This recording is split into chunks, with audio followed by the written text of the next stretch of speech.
بسم اللہ الرحمن الرحیم۔ السلام علیکم۔ محمد فاتح سلطنت عثمانیہ کے 7ویں سلطان تھے، جو 1444 سے 1446 عیسوی اور 1451 سے 1481 عیسوی تک سلطنت عثمانیہ کے سلطان رہے۔ انہوں نے محض 21 سال کی عمر میں قسطنطنیہ فتح کر کے عیسائیوں کی بازنطینی سلطنت کا ہمیشہ کے لیے خاتمہ کر دیا۔ اس عظیم الشان فتح کے بعد انہوں نے اپنے خطابات میں قیصر کا اضافہ کیا۔ انہیں سلطان محمد الفاتح یا سلطان الفاتح کے القابات سے بھی یاد کیا جاتا ہے۔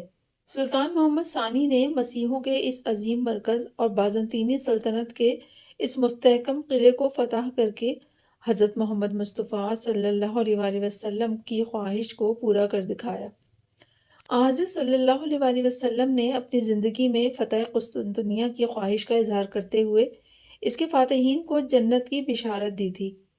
قسطنطنیہ فتح کر کے سلطان محمد ثانی نے اسلام کے نامور ہستیوں میں ایک ممتاز شخصیت کی حیثیت اختیار کر لی۔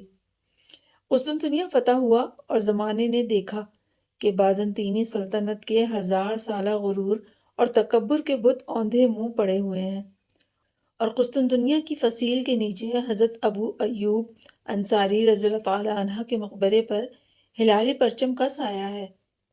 قسطنطنیہ کی تسخیر عالم اسلام کے لیے مسلمانوں کی جرأت و شجاعت کی یادگار ہے۔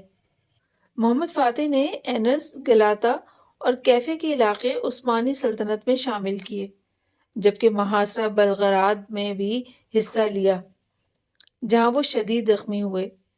1458 عیسوی میں انہوں نے موریا کا بیشتر حصہ اور ایک سال بعد سربیا فتح کر لیا۔ 1461 عیسوی میں اماسرا اور اسفندیار عثمانی سلطنت میں شامل ہوئے۔ انہوں نے یونانی سلطنت تربزون کا خاتمہ کیا اور 1462 عیسوی میں رومانیہ، یائچی اور مدیلی بھی سلطنت میں شامل کر لیے۔ محمد ثانی 30 مارچ 1432 عیسوی کو ادرنا میں پیدا ہوئے، جو اس وقت سلطنت عثمانیہ کا دارالحکومت تھا۔ ان کے والد سلطان مراد ثانی اور والدہ ہما خاتون تھیں۔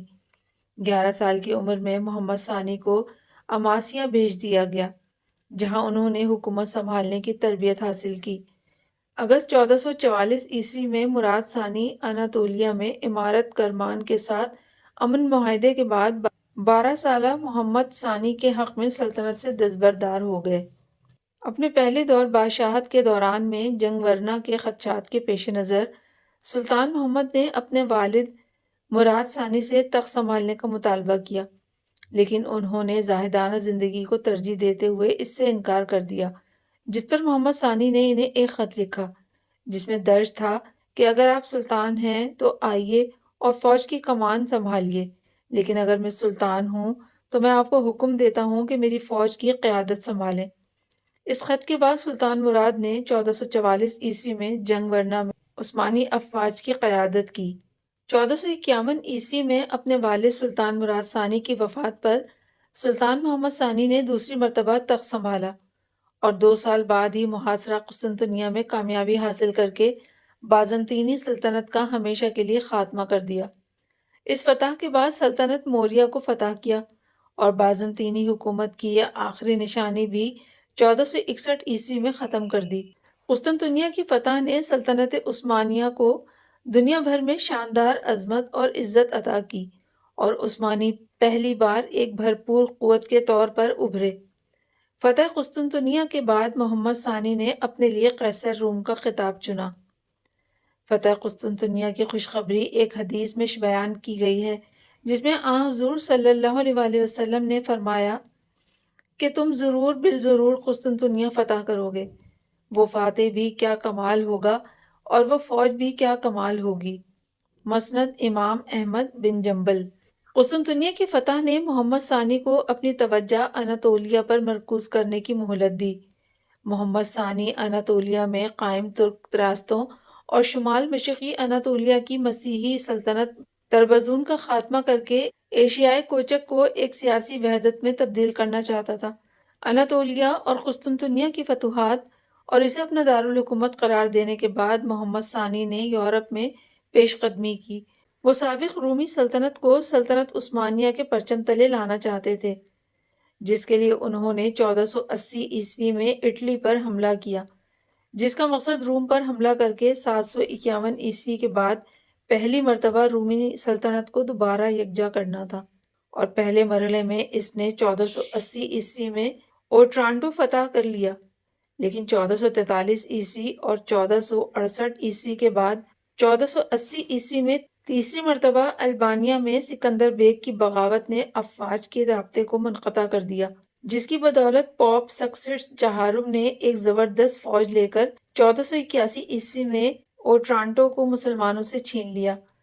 دوسری جانب محمد ثانی نے بلقان کی تمام چھوٹی ریاستوں کو فتح کر لیا اور مشرقی یورپ میں بلغراد تک پہنچ گیا، جہاں 1456 میں بلغراد کا محاصرہ کیا، لیکن جان ہونیاڈے کے خلاف کامیاب نہ ہو سکا۔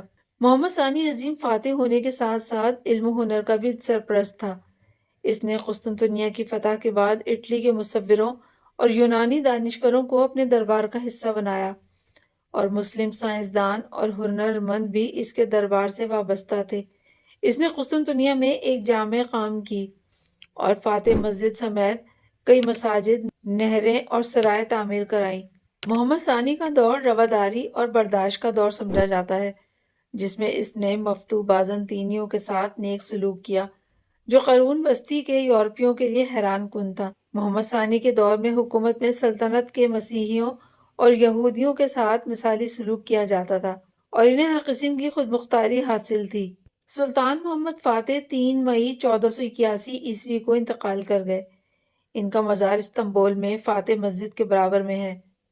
آبنائے باسفورس پر قائم کیے جانے والے دوسرے پل کو انہی کے نام پر سلطان محمد فاتح پل کا نام دیا گیا ہے۔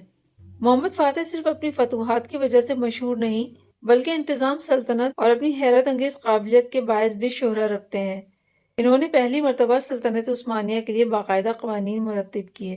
محمد فاتح کے بعد اس کا بیٹا بایزید ثانی تخت نشین ہوا، جس نے 30 سال حکومت کی۔ امید ہے آپ کو ویڈیو پسند آئی ہوگی۔ کسی نئی ویڈیو کے ساتھ دوبارہ حاضر ہوں گے، جب تک کے لیے اللہ حافظ۔